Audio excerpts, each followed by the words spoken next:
അമ്മുവിൻ്റെ അടുക്കളയിലേക്ക് എല്ലാവർക്കും സ്വാഗതം. ഇന്ന് നമ്മൾ തയ്യാറാക്കാൻ പോകുന്നത് ഒരു സമൂസയാണ്. വളരെ സിമ്പിളായിട്ട് തയ്യാറാക്കാൻ പറ്റുന്ന ഒരു പൊട്ടറ്റോ സമൂസ. ഇവിടെ ഞാൻ ഉപയോഗിച്ചിരിക്കുന്നത് റെഡിമെയ്ഡ് സമൂസ ലീഫാണ് കേട്ടോ. അപ്പോൾ അതിന് വേണ്ടുന്ന ഇൻഗ്രീഡിയൻസ് ഞാനിവിടെ ലിസ്റ്റ് ചെയ്തിട്ടുണ്ട്.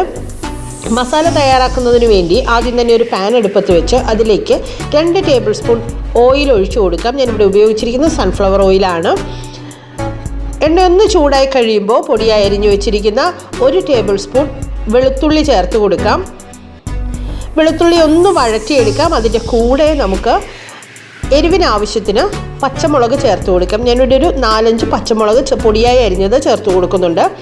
ഇതിലേക്ക് നമുക്ക് കുറച്ച് കറിവേപ്പില കൂടെ ഒന്ന് അരിഞ്ഞിട്ട് കൊടുക്കാം, ചെറുതായിട്ട് അരിഞ്ഞിട്ട് കൊടുക്കാം. അതൊന്ന് പച്ചമണം മാറി വരുമ്പോൾ അതിലേക്ക് നമുക്ക് പൊടിയായി അരിഞ്ഞു വെച്ചിരിക്കുന്ന 2 സവോള ചേർത്ത് കൊടുക്കാം. സവോള ചേർത്ത് കൊടുത്തൊന്ന് വഴറ്റിയെടുക്കുന്ന കൂടെ നമ്മളൊരൽപ്പം മഞ്ഞൾപ്പൊടി ചേർത്ത് കൊടുക്കുന്നുണ്ട്. 1/2 ടീസ്പൂൺ മഞ്ഞൾപ്പൊടിയും അതിൻ്റെ കൂടെ നമ്മൾ കളറിന് വേണ്ടിയിട്ട് 1 ടീസ്പൂൺ മുളക് പൊടി കൂടെ ചേർത്ത് കൊടുക്കുന്നുണ്ട്. അപ്പോൾ മുളക് പൊടി പച്ചമുളക് കൂടി ഒന്ന് അഡ്ജസ്റ്റ് ചെയ്യണം കേട്ടോ, എരിവ് കൂടി പോകാതെ ശ്രദ്ധിക്കുക. ഇത് പച്ചമണം മാറി വരുന്നവരെ നമുക്കൊന്ന് വഴറ്റിയെടുക്കാം. അതിനുശേഷം അതിലേക്ക് 1/2 ടീസ്പൂൺ ഗരം മസാല കൂടെ ചേർത്ത് കൊടുക്കാം. ഒന്ന് വഴറ്റിയെടുത്തതിന് ശേഷം ഇതിലേക്ക് പൊടിയായി അരിഞ്ഞു വെച്ചിരിക്കുന്ന 1 ക്യാരറ്റ് ചേർത്ത് കൊടുക്കാം. ക്യാരറ്റിൻ്റെ കൂടെ വേണമെങ്കിൽ നമുക്ക് ഗ്രീൻ പീസോ ചേർത്ത് കൊടുക്കാവുന്നതാണ് കേട്ടോ. അത് വേവിച്ചിട്ട് ഗ്രീൻ പീസ് ഒന്ന് വേവിച്ചിട്ട് ചേർത്ത് കൊടുക്കാവുന്നതാണ്. ഇനി നമ്മൾ ഇതിലേക്ക് ചേർത്ത് കൊടുക്കുന്നതിന് ആവശ്യത്തിനുള്ള പൊട്ടറ്റോ ഒന്ന് പുഴുങ്ങിയെടുത്തിട്ടുണ്ട്. അതൊന്ന് നന്നായി പൊടിച്ചെടുത്തതിന് ശേഷം അത് നമുക്ക് ഈ മസാലയിലേക്ക് ചേർത്ത് കൊടുക്കാം. പുഴുങ്ങി വെച്ചിരുന്ന പൊട്ടറ്റോ പൊടിച്ചെടുത്തതാണ് നമ്മൾ ചേർത്ത് കൊടുക്കുന്നത്. ഇനി നന്നായി ഇളക്കി യോജിപ്പിക്കാം. ഈ സമയം ചെറുതീയിലിട്ട് കൊടുക്കാൻ ശ്രദ്ധിക്കുക. നമ്മൾ പൊടിച്ച് ചേർത്ത പൊട്ടറ്റോ ഒക്കെ നന്നായിട്ടൊന്ന് ചൂടായി വരിക കൂടെ വേണം. നന്നായിട്ട് ഇളക്കി യോജിപ്പിക്കാം. ഇനി ഇതിലേക്ക് നമ്മൾ ചേർത്ത് കൊടുക്കുന്നത് പൊടിയായി അരിഞ്ഞു വെച്ചിരിക്കുന്ന മല്ലിയിലയാണ്. മല്ലിയില ഓരോരുത്തരുടെ ഇഷ്ടത്തിനനുസരിച്ച് അളവ് കൂട്ടിയും കുറച്ചുമൊക്കെ ചേർത്ത് കൊടുക്കാം കേട്ടോ. ഒരു 3-4 ടേബിൾ സ്പൂൺ എങ്കിലും ചേർത്ത് കൊടുക്കാൻ ശ്രദ്ധിക്കുക. ഇനി ഇതിലേക്ക് ആവശ്യത്തിനുള്ള ഉപ്പ് ചേർത്ത് കൊടുത്ത് നന്നായി ഇളക്കി യോജിപ്പിക്കാം. ഈ സമയം നമ്മുടെ ഉരുളക്കിഴങ്ങ് നന്നായിട്ടൊന്ന് ചൂടായി വരിക കൂടെ വേണം കേട്ടോ.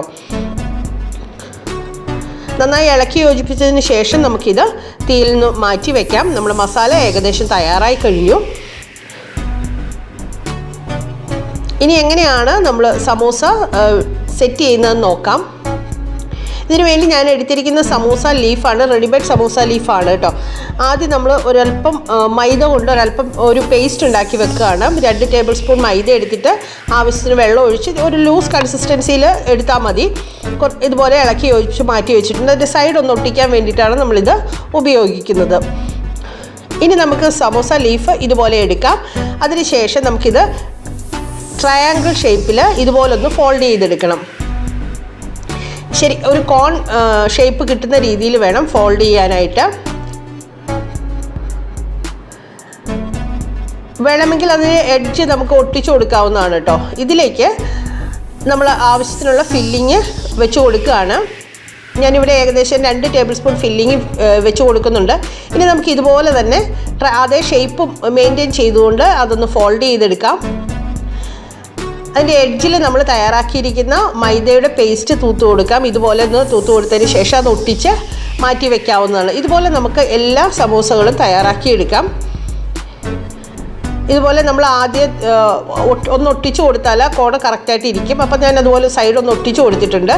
മസാല ഫില്ല് ചെയ്തതിന് ശേഷം വീണ്ടും നമ്മൾ ഫോൾഡ് ചെയ്യുകയാണ്. ടൈറ്റായിട്ട് ഫോൾഡ് ചെയ്യാൻ ശ്രദ്ധിക്കുക. മസാല പുറത്ത് പോകാത്ത രീതിയിൽ നല്ല ഷേപ്പിൽ തന്നെ ഫോൾഡ് ചെയ്യുക കേട്ടോ.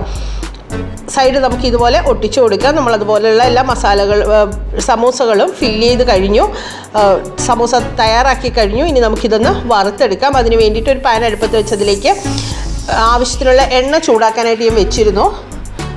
നന്നായി ചൂടായതിന് ശേഷം തീ മീഡിയം ഫ്ലെയിമിലേക്ക് കുറയ്ക്കുക. അതിന് ശേഷമാണ് നമ്മൾ സമൂസ ഇട്ട് കൊടുക്കുന്നത്. തിരിച്ചും മറിച്ചും ഇട്ട് കൊടുത്ത് ഗോൾഡൻ ബ്രൗൺ നിറമാകുന്നവരെ നമുക്കത് ഫ്രൈ ചെയ്തെടുക്കാവുന്നതാണ്.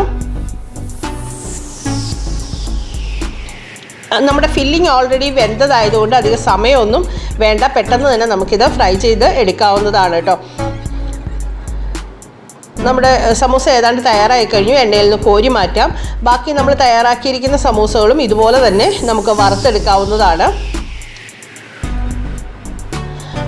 അപ്പോൾ ഈ സമോസയുടെ റെസിപ്പി എല്ലാവർക്കും ഇഷ്ടപ്പെട്ടെന്ന് കരുതുന്നു. എല്ലാവരും ഇതൊന്ന് ട്രൈ ചെയ്ത് നോക്കണം. നിങ്ങളുടെ അഭിപ്രായങ്ങളും നിർദ്ദേശങ്ങളും നിങ്ങൾ കമൻറ്റ് ബോക്സിൽ അറിയിക്കാൻ മറക്കരുത്. ചാനൽ സബ്സ്ക്രൈബ് ചെയ്യാത്തവർ ആരെങ്കിലും ഇത് കാണുന്നുണ്ടെങ്കിൽ ചാനൽ സബ്സ്ക്രൈബ് ചെയ്തേക്കണം. വീഡിയോ ലൈക്ക് ചെയ്യാനും ഷെയർ ചെയ്യാനും മറക്കരുത്.